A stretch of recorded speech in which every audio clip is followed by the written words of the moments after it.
Okay, Yogi, so I'm going to talk to you about use of props in yoga, any yoga, and especially in yin yoga. Okay, so when it comes to seated in easy seats, okay, some people find it hard to keep a straight spine because they have like a pelvic tilt, okay? And what can help for that is placing a block under your bum, okay? And it automatically pushes the hips forward, opens up the hips. So if you're opening up in a Sukhasana, an easy seated pose, putting a block underneath the hips helps just to lengthen the spine and opens up your hips to fall nice and open. Then if you're sitting in Dandasana in staff pose, some people have that rounded spine. Placing the block underneath the bum does exactly the same thing by giving it that forward pelvic tilt, pushing the bum back, lifting up. Okay. Then if you're sitting in staff pose, so I'm just going through a quick few demonstrations of use of blocks. If you're sitting in staff pose, and some people can't place their hands onto the floor next to their hips, okay, it feels a little bit uncomfortable for them, they can always place blocks under their hands. All right, so you know staff pose, Dandasana, staff pose.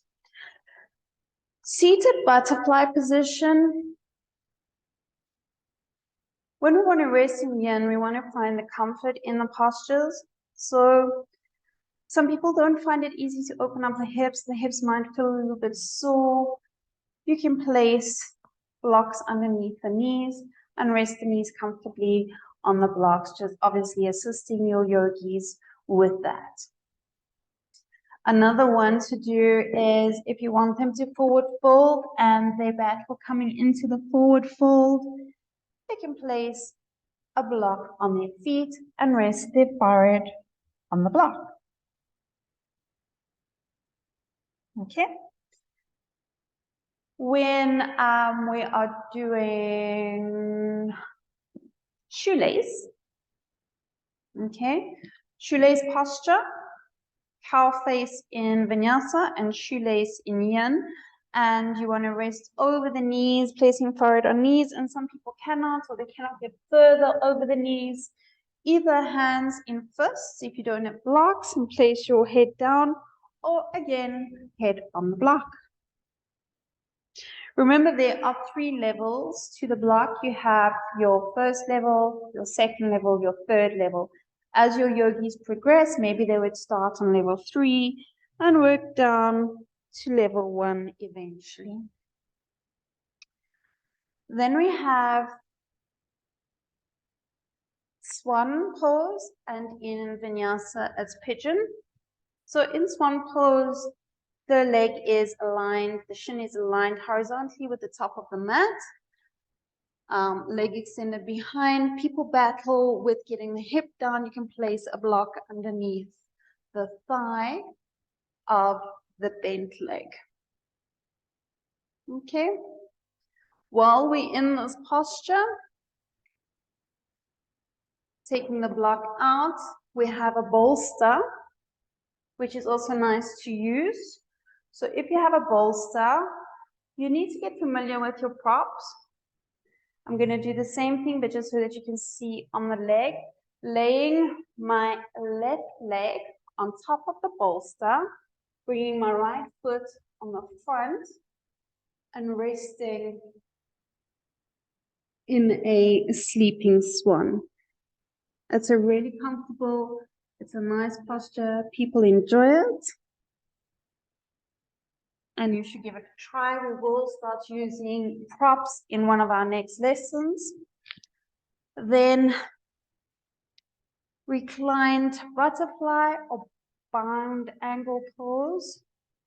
Laying back over the bolster, opening up your heart towards the ceiling.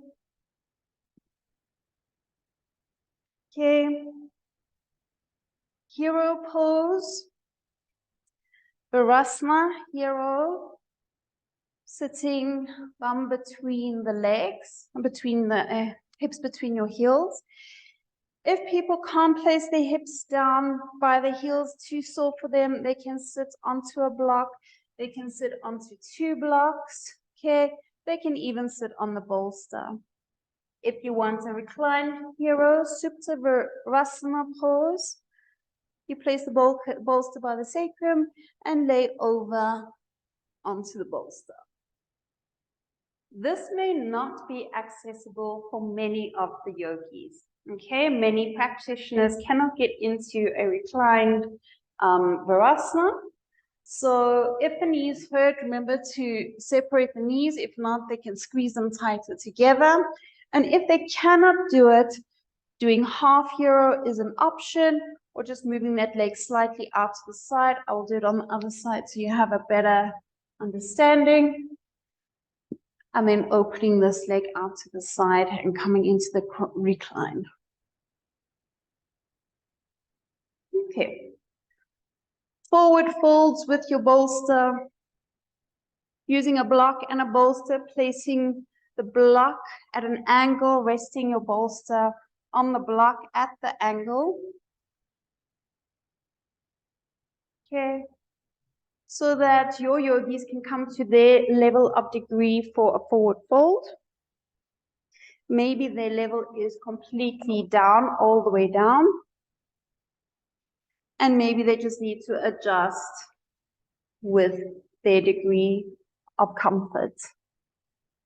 So comfort over flexibility in yin, all right?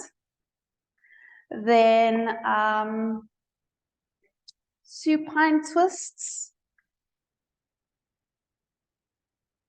Bring your feet to the side, bring your bolster to your hip, dropping your knees to the side of the bolster, placing your hand on the outside and the one hand on the inside, walking the hands down and turning and twisting, looking over the opposite shoulder towards the knees and laying down on your bolster.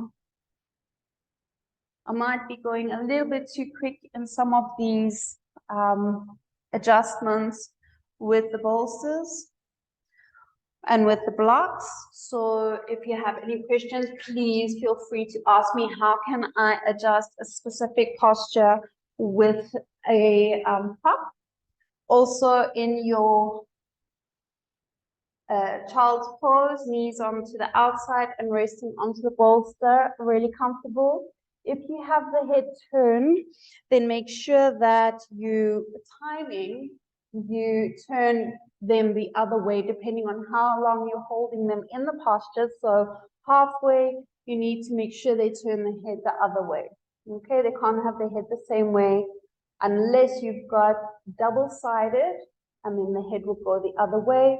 But if it's like in a child's pose, you're just going to have either forehead down, and if they're resting forehead down, they stay like that. Otherwise, if they turn their head to the left, you time it for 1.5 minutes, and then they turn their head to the other side, and you time that for 1.5 minutes, depending on how long you're holding the posture for. Then if we're doing extended child's pose, again, you can have hands onto the blocks, resting down so that you're getting more of a stretch into the armpits.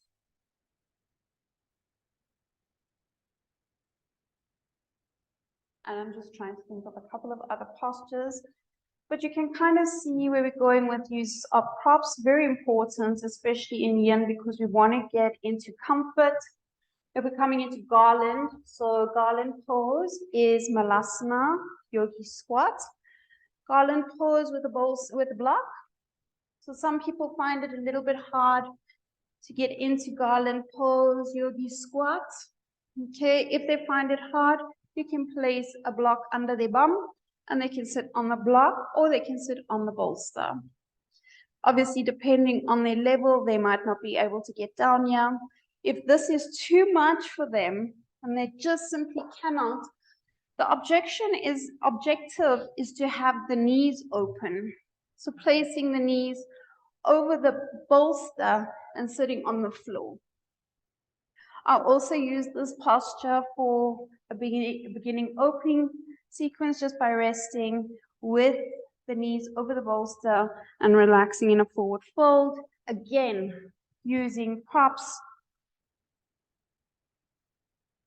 to their comfort. So when they come into your class or whether they come into your practice, make sure you have these accessible so you can adjust to body specifications because everybody's body is different.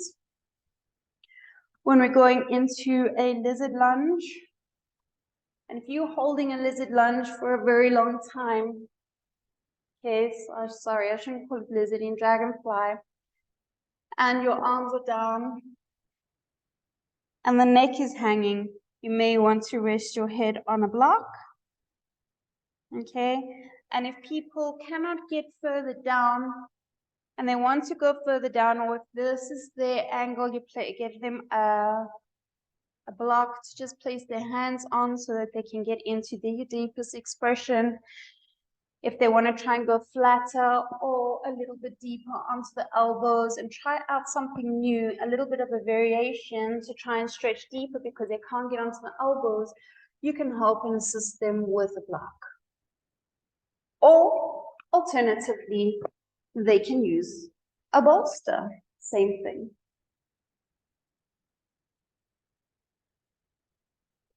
Okay. When we rest in Savasana in a yin practice, depending what you've done, you can also support with resting head on the block, bolster under the knees, palms facing up. Really relaxing posture. Could stay here. Thinking of some other postures that we use. One that I like to use if I'm doing bridge pose, I don't want them to do too much in bridge. So bridge is an active yang posture. So because we're holding the posture for so long, we want support, especially in a bridge pose. So when I start with doing bridge in my yang classes, I'll start on level 1. Let their spine start to relate and relax to the bolster, to the block. Once I've held it for about a minute or two, I will tell them to change to level 2, and then the bolster, then the block is turned up a level, making sure that the block is placed nice on the sacrum. Okay, nothing is really active. It feels really comfortable. It feels really relaxing. The only time you start to feel that you're actually done a lot of work is when you're coming down out of the posture. Another thing, then I'll say, walk the feet up higher, come up onto the toes, turn onto level 3. Not everybody can get in level 3. So if not everybody is in level 3, you say you stay in level 2. Otherwise, you try and assist. You can lift the hips up with a strap and place the bolster underneath their back, the block underneath their back. Sorry, bolster block. Always do it. Okay. And then you don't just come out of this. Once you're done with level 3, you come back to level 2 first. After you've timed it in level 2, you come to level 1. And after level 1, you've timed it for a little bit. You come curl the navel towards the spine, pubic bone towards navel, and rest your lower back onto the mat. We will work on cueing and how to move from one position to the next. Also a supported fish pose with a block. If it's too intense on level 2, you can place the block on level 1 for supported fish. So your fish pose in between the shoulder blades, elbows to the sides, legs nice and straight, and head to mat. And they can relax, opening up the heart and opening up the throat chakra. Really comfortable position, a beautiful opening up of the heart and shoulder blades, and a release of the back. Some people might find it a little bit hard, but they will get into it. Otherwise, flat, getting the same benefit, just working a little easier until they're ready to move. And just trying to think of a few other little prompts and props we can use. If you have any questions on any other posture, let me know and I will show you how you can adjust it using props. They're very good, especially if you want to teach getting deeper into the stretch. I really suggest using props. People are scared to use props because they feel like they are not as good as the others. And I like to use props because I know once I've used props, I can go into a deeper extension. It helps me get more flexible when I use my props. And I sometimes practice with the props because it helps my class engage with, and my students engage with props, which I highly recommend. Another one would be in your seal posture or in your Sphinx pose, placing the bolster underneath the chest, extending the arms out in front, and giving more support into seal. It helps because there's no collapsing. You see, no matter what I do, I can lift my hands. I'm still in the posture as it should be, but with support. In a Sphinx pose,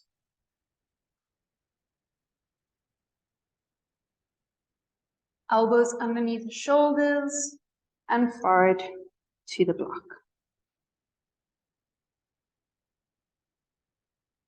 I also sometimes teach Sphinx pose with resting the chin into the palms of your hands, or hands in prayer, resting forward. So the knuckles of my thumbs are at the crease of my nose, and my forehead is resting in between my index fingers.